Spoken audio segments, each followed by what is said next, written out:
ದೇವರ ಪರಿಶುದ್ಧ ನಾಮಕ್ಕೆ ಸ್ತೋತ್ರ ಉಂಟಾಗಲಿ. ಗುಡ್ ಮಾರ್ನಿಂಗ್ ಪ್ರಿಯ ದೇವರ ಮಕ್ಕಳೇ, ಈ ಮುಂಜಾನೆ ವೇಳೆಯಲ್ಲಿ ಎಂದಿನಂತೆ ಜೀವನ ವಾಕ್ಯವನ್ನು ಧ್ಯಾನಿಸಲು ನಿಮ್ಮ ಬಳಿ ಅವಕಾಶ ಕೊಟ್ಟಿದ್ದಕ್ಕೆ ನಾನು ದೇವರಿಗೆ ಸ್ತೋತ್ರ ಮಾಡ್ತೀನಿ.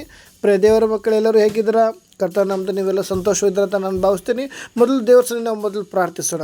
ಪರಿಶುದ್ಧನು, ಮಹೋನ್ನತನು, ಸರ್ವಶಕ್ತನೂ ಆಗಿರುವಂಥ ನಮ್ಮ ಪರಲೋಕದಲ್ಲಿರುವಂಥ ತಂದೆಯಾದ ದೇವರೇ, ಅಪ್ಪ, ಈ ಒಂದು ಒಳ್ಳೆಯ ಸಮಯಕ್ಕಾಗಿ ಸ್ತೋತ್ರ ಕರ್ತನೆ. ಈ ಒಂದು ಸೋಮವಾರ ದಿನದಂದು ಸ್ವಾಮಿ ಅಪ್ಪ, ಈ ಮುಂಜಾನೆ ವೇಳೆಯಲ್ಲಿ ನಿನ್ನ ಪಾದ ಸಮ್ಮುಖದಲ್ಲಿ ಬಂದು ಜೀವನ ವಾಕ್ಯವನ್ನು ಧ್ಯಾನಿಸಲು ಕೊಟ್ಟಂತಹ ಕೃಪೆಯಾಗಿ ಸ್ತೋತ್ರ ಕರ್ತನೆ. ಹೌದು ಸ್ವಾಮಿ, ನಮ್ಮ ಒಬ್ಬೊಬ್ಬರನ್ನು ವಿಧವಾಗಿ ಅಪ್ಪ ನೀನು ಕಾಪಾಡಿ ಕಾದು ನಡೆಸಿದ ರಾಜ ಅಪ್ಪ, ಅದಕ್ಕಾಗಿ ಸ್ತೋತ್ರ. ನಮ್ಮ ಒಬ್ಬೊಬ್ಬರ ಜೀವಿತ ಮಾಡಿದ ಎಲ್ಲ ಉಪಕಾರಕ್ಕಾಗಿ ಸ್ತೋತ್ರ ಸ್ವಾಮಿ. ತಂದೆಯಾದ ದೇವರು, ಈ ಮುಂಜಾನೆ ವೇಳೆ ಸ್ವಾಮಿ ಅಪ್ಪ ನಮ್ಮ ಸಂಗಡ ನೀನು ಮಾತಾಡೋಕರ್ತನೆ. ಈ ದಿನದಲ್ಲಿ ಅನೇಕರು ಸೋತು ಹೋದಂಥ ಪರಿಸ್ಥಿತಿಯಲ್ಲಿ, ಅನೇಕರು ದುಃಖದಲ್ಲಿ, ವೇದನೆಯಲ್ಲಿ ಅಪ್ಪ, ಇಕ್ಕಟ್ಟಿನ ಪರಿಸ್ಥಿತಿಯಲ್ಲಿ ಹಾದು ಹೋಗುವಾಗ ದೇವರಾತ್ಮನ ಈ ಒಂದು ದಿನದಲ್ಲಿ ಅಪ್ಪ ನಿನ್ನ ಜೀವನ ವಾಕ್ಯದ ಮುಖಾಂತರ ಒಬ್ಬೊಬ್ಬರನ್ನು ನೀನು ಬಲಪಡಿಸುವಾತನಾಗಿದ್ದೆ ಕರ್ತನೆ. ಆದಿಯಿಂದ ಅಂತ್ಯದವರೆಗೂ ನಿನ್ನ ಸಾನ್ನಿಧ್ಯದಲ್ಲಿ, ನಿನ್ನ ಪ್ರಸದಲ್ಲಿ ನಮ್ಮನ್ನು ಮರೆಮಾಚು ರಾಜ. ಅದಕ್ಕಾಗಿ ನೋಡುತ್ತಿರೋ ಪ್ರತಿಯೊಬ್ಬರು ನನ್ನನ್ನು ನಿನ್ನ ಹಸ್ತಕ್ಕೊಪ್ಪಿಸಿಕೊಟ್ಟು ಪ್ರಾರ್ಥಿಸ್ತಾನೆ. ಈ ಒಂದು ಸಣ್ಣ ಪ್ರಾರ್ಥನೆ ಕೇಳಿದಕ್ಕಾಗಿ ಸ್ತೋತ್ರ.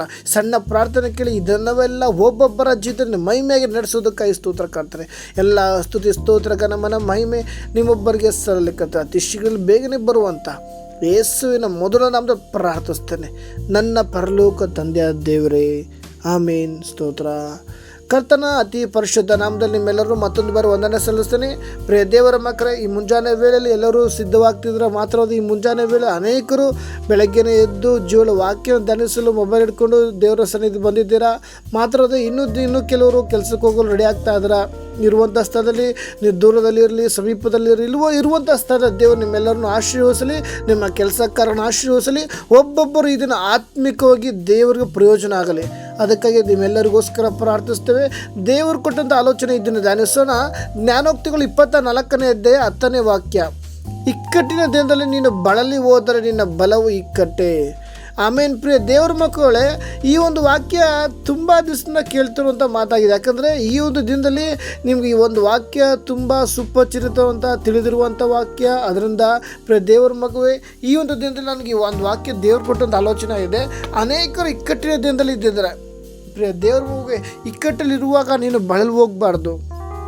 ಇವತ್ತು ನೀನು ಇಕ್ಕಟ್ಟಿನ ಸಂದರ್ಭದಲ್ಲಿರ್ಬೋದು ಅಥವಾ ದುಃಖದ ಪರಿಸ್ಥಿತಿಯಲ್ಲಿರ್ಬೋದು, ನನ್ನ ತಂದೆ ಆ ದೇವರ ವಾಕ್ಯ ಬರಲ್ಪಟ್ಟಿದೆ. ಇಕ್ಕಟ್ಟಿನ ದಿನದಲ್ಲಿ ನೀನು ಬಳಲಿ ಹೋದರೆ ನಿನ್ನ ಬಲವು ಇಕ್ಕಟ್ಟೆ. ಎಸ್ ಪ್ರಿಯ ದೇವರ ಮಗುವೆ, ಇಕ್ಕಟ್ಟು ಬಂತು ಅಂತ ನೀನು ಒದ್ದಾಡೋದು ಬೇಕಿಲ್ಲ. ಇವತ್ತು ನೀನು ಕೆಲಸದ ಹೋಗುವಂಥ ಸ್ಥಳ ಕೆಲಸ ನೀನು ಬೇಡ ಅಂತ ಜನ ಹೇಳ್ಬೋದು. ನಿನಗೆ ಒಂದು ಉನ್ನತವಾದ ಕೆಲಸ ಕೊಡೋ ದೇವರು ಸಿದ್ಧವಾಗಿದ್ದಾರೆ. ಪ್ರಿಯ ದೇವರ ಮಕ್ಕಳೇ, ಅನೇಕರು ದೇವರೇ ನನ್ನ ಪರಿಸ್ಥಿತಿಗಳಿಗೆ, ನನ್ನ ಕಷ್ಟಗಳು ಈ ಥರ ಆಗ್ತಿದೆ ಅಥವಾ ನನ್ನ ಆತ್ಮಿಕ ಜೀವಿತ ಈ ಥರ ಬಿದ್ದೋಗೋ ಪರಿಸ್ಥಿತಿ ಆಗಿದೆ. ನಿನ್ನ ಪರಿಸ್ಥಿತಿಯನ್ನು ವಿಶಾಲತೆಗೆ ನನ್ನ ದೇವರು ನಡೆಸಲು ಸಿದ್ಧವಾಗಿದ್ದಾರೆ. ಅನೇಕರ ಜೀವಿತವನ್ನು ಮಾರ್ಪಡಿಸಲು ನನ್ನ ದೇವರು ಸಿದ್ಧವಾಗಿದ್ದಾರೆ. ಉದಾಹರಣೆ ನೋಡುವುದಾದರೆ ಪ್ರಿಯ ದೇವರ ಮಗುವೆ, ಸತ್ಯವೇದದಲ್ಲಿ ಮತ್ತಾಯನ ಬರೆದ ಸುವಾರ್ತೆಯಲ್ಲಿ 8ನೇ ಅಧ್ಯಾಯದಲ್ಲಿ ನೋಡುವಾಗ 23ನೇ ವಾಕ್ಯದಲ್ಲಿ ನೋಡುವಾಗ, ಯೇಸು ಸ್ವಾಮಿ ಬೋಟಲ್ಲಿ ಹೋಗುವಾಗ ಮಲಗಿದ್ದಾರೆ. ಶಿಷ್ಯರ ಜೊತೆ ಹಡಗಿನಲ್ಲಿ ಪ್ರಯಾಣ ಮಾಡ್ತಾ ಇರ್ತಾರೆ. ಪ್ರಯಾಣ ಮಾಡುವಾಗ ಹಡಗಿನಲ್ಲಿನ ಯೇಸು ಸ್ವಾಮಿ ಮಲಗಿರ್ತಾರೆ. ಆ ಕಡೆ ಬಿರುಗಾಳಿ 4 ದಿಕ್ಕಿನಿಂದ ಹೊಡೆಯುತ್ತೆ. ಬಿರುಗಾಳಿ ಹೊಡೆಯುತ್ತೆ, ಅಲೆಗಳು ಎದ್ದೇಳುತ್ತೆ. ಆವಾಗ ಶಿಷ್ಯರು ಎದುರು ಬಿಡ್ತಾರೆ. ಆ ಬಿರುಗಾಳಿ ನೋಡಿ ಒದ್ದಾಡ್ತಾರೆ, ಬಿರುಗಾಳಿ ನೋಡಿ ಗೋಳಾಡ್ತಾರೆ. ಆವಾಗ ದೇವರ ಹತ್ರ ಯೇಸುಸ್ವಾಮಿ ಹತ್ರ ಬಂದು, ಯೇಸುವೇ ಕಾಪಾಡು, ನಾವು ಸಾಯ್ತಿದ್ದೇವೆ ಅಂತ ಯೇಸುಸ್ವಾಮಿ ಮಲಗಿರುವಾಗ ಸಂದರ್ಭದಲ್ಲಿ ಕೂಗಿ ಯೇಸುಸ್ವಾಮಿನ ಎಬ್ಬಿಸ್ತಾರೆ. ಯಾವಾಗ 4 ದಿಕ್ಕಲ್ಲಿ ಆ ಕಡೆ ಈ ಕಡೆ ಅಲೆಗಳು ಎದ್ದೇಳುತ್ತೆ. ಆ ಸಂದರ್ಭದಲ್ಲಿ ಗೋಳಾಡ್ತಾ ಇದ್ದಾರೆ, ಯೇಸುವೇ ನಾವು ಸಾಯ್ತಾ ಇದ್ದೇವೆ, ನಮ್ಮನ್ನು ಎಬ್ಬಿಸು, ನಮ್ಮನ್ನು ಕಾಪಾಡು. ಈ ರೀತಿ ಯೇಸುಸ್ವಾಮಿ ಮಲಗಿರುವಂಥ ಸಂದರ್ಭದಲ್ಲಿ ಎದ್ದೇಳ್ತಾರೆ. ಎದ್ದು ಒಂದೇ ಮಾತು ಹೇಳ್ತಾರೆ, ಯೇಸುಸ್ವಾಮಿ, ಅಲ್ಪ ವಿಶ್ವಾಸಿಗಳೇ, ಯಾಕೆ ಈ ಥರ ಧೈರ್ಯಗಿಡ್ತೀರಾ? ಅಲ್ಲಲಿಯಾ. ಈ ದಿನದಲ್ಲಿ ಪ್ರಿಯ ದೇವ್ರ ಮಗುವೆ, ದೇವರಿನ ಜೀವಿತದಲ್ಲಿ ನಮ್ಮೊಬ್ಬೊಬ್ಬರ ಜೀವಿತ ಅನೇಕ ಕಾರ್ಯ ಮಾಡಿದ್ದಾರಲ್ವ.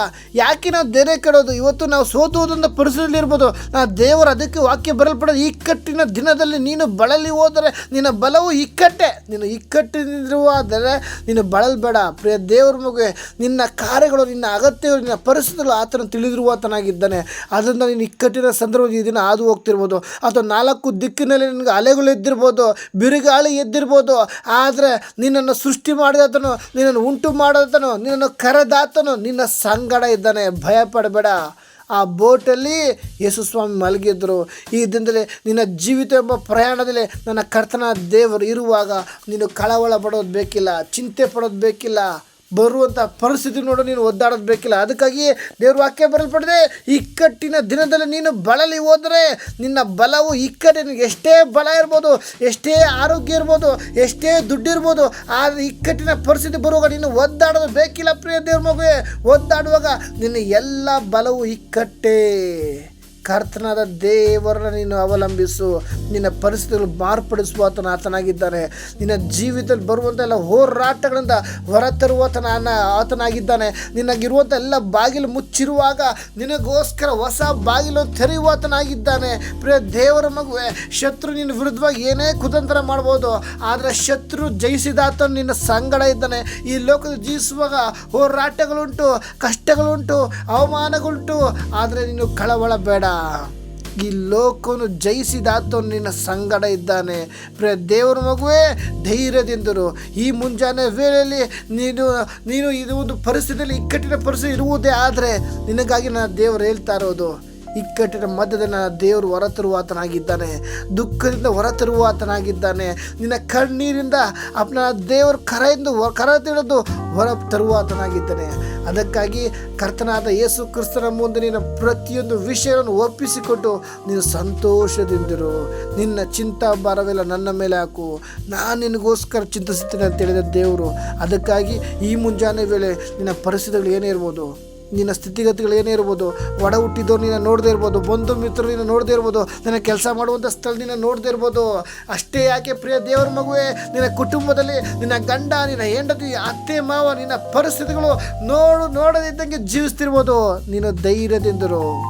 ನಿನ್ನನ್ನು ರಕ್ಷಿಸುವ ಆತನೊಬ್ಬನಿದ್ದಾನೆ. ನಿನ್ನ ಕಣ್ಣೀರಿಂದ ಬಿಡಿಸಿದ ಆತನೊಬ್ಬನಿದ್ದಾನೆ. ಎಲ್ಲರೂ ಕೈ ಬಿಟ್ಟಂಥ ಪರಿಸ್ಥಿತಿಯಲ್ಲಿ, ಹಾಸ್ಪಿಟಲಲ್ಲಿರುವಂಥ ಸಂದರ್ಭದಲ್ಲಿ, ಅನಾರೋಗ್ಯದಲ್ಲಿ ಇದ್ದಂಥ ಸಂದರ್ಭದಲ್ಲಿ, ನೀನು ಗೋಳಾಡುವಂಥ ಸಂದರ್ಭದಲ್ಲಿ, ನೀನು ನರಕದ ಬಾಲು ಹೋಗುವಂಥ ಸಂದರ್ಭದಲ್ಲಿ, ನೀನು ಮರಣಕರ ಒಂದು ಮಾರ್ಗದಲ್ಲಿ ಇರುವಾಗ ಆ ಸಂದರ್ಭದಲ್ಲಿ ತಪ್ಪಿಸಿದ ದೇವರು ಇದುವರೆಗೂ ನಿನ್ನ ಸಂಗಡ ಇದ್ದಾನೆ. ನನ್ನ ದೇವರು, ನನ್ನ ಕಾಪಾಡಿದ ದೇವರು, ನನ್ನ ಉಳಿಸಿದ ದೇವರು, ನನ್ನ ನಡೆಸಿದ ದೇವರು, ನಾನೇ ಮಾರ್ಗವು ಸತ್ಯವು ಜೀವವು ಎಂದು ಹೇಳಿದ ದೇವರು ಈ ದಿನ ನನ್ನ ಸಂಗಡ ಇದ್ದಾನೆ. ಅದಕ್ಕಾಗಿ ಇವತ್ತು ಇಕ್ಕಟ್ಟು ಬಂತು ಅಂತ ನೀನು ಒದ್ದಾಡೋದು ಬೇಕಿಲ್ಲ. ಇಕ್ಕಟ್ಟಿನ ದಿನದಲ್ಲಿ ನೀನು ಬಳಲಿ ಹೋದ ನಿನ್ನ ಬಲವು ಇಕ್ಕಟ್ಟೆ. ಅದಕ್ಕಾಗಿ ಇಕ್ಕಟ್ಟಿನ ಬದಲಾಯಿಸುವಾತನ ಒಬ್ಬನಿದ್ದಾನೆ. ಇಕ್ಕಟ್ಟಿನ ಮಧ್ಯದಿಂದ ಹೊರತರುವಾತನ ಒಬ್ಬನಿದ್ದಾನೆ. ಆತನೇ ನನ್ನ ಕರ್ತನಾದ ಯೇಸು ಕ್ರಿಸ್ತನಾಗಿದ್ದಾನೆ. ಆತನ ಪಾದಪೀಠಕ್ಕೆ ಮುಂಜಾನೆ ವೇಳೆ ಸಮರ್ಪಿಸಿಕೊಡೋಣ. ಸಣ್ಣದಾಗಿ ಪ್ರಾರ್ಥಿಸೋಣ. ಪರಿಶುದ್ಧನಾದ ಪರಲೋಕದ ದೇವರೇ, ಈ ಮುಂಜಾನೆ ವೇಳೆಯಲ್ಲಿ ಯಾರ್ಯಾರು ಈ ಒಂದು ವಾಕ್ಯ ನೋಡ್ತಿದ್ದಾರೋ ಸ್ವಾಮಿ ಅಪ್ಪ, ಈ ಒಂದು ದಿನದಲ್ಲಿ ಈ ಒಂದು ಸನ್ನಿವೇಶದಲ್ಲಿ ಯಾರೇ ಇರ್ಬೋದು ರಾಜ, ಪ್ರತಿಯೊಂದು ದೇವರ ಮಕ್ಕಳನ್ನು ಚಿಕ್ಕವರು ಮೊದಲುಗೊಂಡು ದೊಡ್ಡವರ ಪರ್ಯಂತ ನಿನ್ನ ಹಸ್ತಕ್ಕೊಪ್ಪಿಸಿಕೊಟ್ಟು ಪ್ರಾರ್ಥಿಸ್ತಾ ಕರ್ತನೆ. ತಂದೆ ದೇವರೇ, ನೀನು ಕರೆದು ನಡೆಸುವತನಾಗಿದ್ದೆ ಕರ್ತನೆ. ಇದರ ಅನೇಕರು ಕೆಲಸಕ್ಕೆ ಹೋಗ್ತಿದ್ದಾರೆ ಕರ್ತನೆ. ಅವರ ಕೆಲಸ ಕಾರ್ಯಗಳನ್ನು ಆಶೀರ್ವದಿಸು ಸ್ವಾಮಿ. ಮುಂಜಾನೆ ವೇಳಿನ ಪಾದ ಸಮ್ಮುಖದಲ್ಲಿ ಬಂದಿರುವಾಗ ಒಬ್ಬೊಬ್ಬರನ್ನ ಆತ್ಮಿಕವಾಗಿ ಬಲಪಡಿಸು ರಾಜ. ಇಕ್ಕಟ್ಟಿನ ಪರಿಸ್ಥಿತಿಯಲ್ಲಿ ಇರುವುದೇ ಆದರೆ ಅದರ ಮಧ್ಯದಲ್ಲಿ ನೀನು ಕರೆದು ನಡೆಸು ರಾಜ. ನೋಡ್ತಿದ್ದ ಪ್ರತಿಯೊಬ್ಬರನ್ನು ನಿನ್ನ ಹಸ್ತಕ್ಕೊಪ್ಪಿಸಿಕೊಟ್ಟು ಪ್ರಾರ್ಥಿಸ್ತಾ ಕರ್ತನೆ. ಈ ದಿನದಲ್ಲಿ ಸ್ವಾಮಿ ಯಾರಾದರೂ ಅನಾರೋಗ್ಯದಲ್ಲಿ ಇರುವುದೇ ಆದರೆ ನೀನು ವೈದ್ಯಂತ ಘನ ವೈದ್ಯ ನೀನಾಗಿದ್ದೆ ಕರ್ತನೆ. ಈಗೋ ಬೇಗ ಓಡು ವಾಕ್ಯನ ಕಳಿಸಿ ನಾನವರು ಸೌಖ್ಯ ಪಡಿಸಿದ ನನ್ನ ವಾಕ್ಯ ಬರಲ್ಪಡಿದೆ ರಾಜ.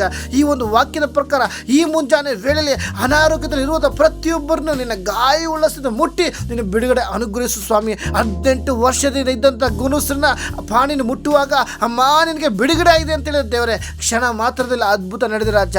ಈ ದಿನದಲ್ಲಿ ಸ್ವಾಮಿ ಯಾವುದೇ ಇಕ್ಕಟ್ಟಿನಲ್ಲಿ ಯಾವುದೇ ಒಂದು ಪರಿಸ್ಥಿತಿ ಇರುವುದೇ ಆದರೆ ನಿನ್ನ ಗಾಯವುಳ್ಳ ಹಸ್ತ ಒಬ್ಬೊಬ್ಬರನ್ನು ಮುಟ್ಟು ಬಲಪಡಿಸು ರಾಜ. ಒಬ್ಬೊಬ್ಬರನ್ನು ಸಂತೈಸು ರಾಜ. ಮನುಷ್ಯರು ಮುಖ ನೋಡ್ಬೋದು, ನನ್ನ ತಂದೆಯ ದೇವರೇ ಅಪ್ಪ, ನೀನು ಹೃದಯ ನೋಡುವಾತನಾಗಿದ್ದೆ. ಅದಕ್ಕಾಗಿ ನೋಡ್ತಿರುವಂಥ ಪ್ರತಿಯೊಬ್ಬರನ್ನು ನಿನ್ನ ಹಸ್ತಕ್ಕೊಪ್ಪಿಸಿಕೊಟ್ಟು ಪ್ರಾರ್ಥಿಸ್ತಾನೆ. ಈ ದಿನವೆಲ್ಲ ನಿನ್ನ ಸಾನ್ನಿಧ್ಯದಲ್ಲಿ ಮರೆ ಮಾಚು ಸ್ವಾಮಿ. ಅದಕ್ಕಾಗಿ ಸಂಪೂರ್ಣ ಒಪ್ಪಿಸಿಕೊಟ್ಟು ಪ್ರಾರ್ಥಿಸ್ತಾನೆ. ಈ ಸಣ್ಣ ಪ್ರಾರ್ಥನೆ ಕೇಳಿದಕ್ಕಾಗಿ ಸ್ತೋತ್ರ, ಅದ್ಭುತ ಮಾಡೋದಕ್ಕಾಗಿ ಸ್ತೋತ್ರ ಕರ್ತನೆ. ಎಲ್ಲ ಸ್ತುತಿ ಸ್ತೋತ್ರಕ್ಕೆ ನಮ್ಮನ ಮಹಿಮೆ ನಿಮ್ಮೊಬ್ಬರ ಹೆಸರಲ್ಲಿ ಕರ್ತನೆ. ಅತಿ ಶೀಘ್ರದಲ್ಲಿ ಬೇಗನೆ ಬರುವಂಥ ಯೇಸುವಿನ ಮೊದಲು ನಾವು ಪ್ರಾರ್ಥಿಸ್ತೇನೆ, ನನ್ನ ಪರಲೋಕ ತಂದೆಯ ದೇವರೇ, ಆಮೇನ್. ಪ್ರಿಯ ದೇವರ ಮಕ್ಕಳೇ, ಈ ಮುಂಜಾನೆ ವೇಳೆಯಲ್ಲಿ ವಾಕ್ಯದ ಮುಖದ ದೇವರು ನಿಮ್ಮೆಲ್ಲರನ್ನೂ ಆಶೀರ್ವದಿಸಲಿ. ಈ ಒಂದು ಅವಕಾಶ ಕೊಟ್ಟಿದ್ದಕ್ಕೆ ನಾನು ದೇವರಿಗೆ ಸ್ತೋತ್ರ ಮಾಡ್ತೇನೆ. ಆಮೇನ್. ಸ್ತೋತ್ರ.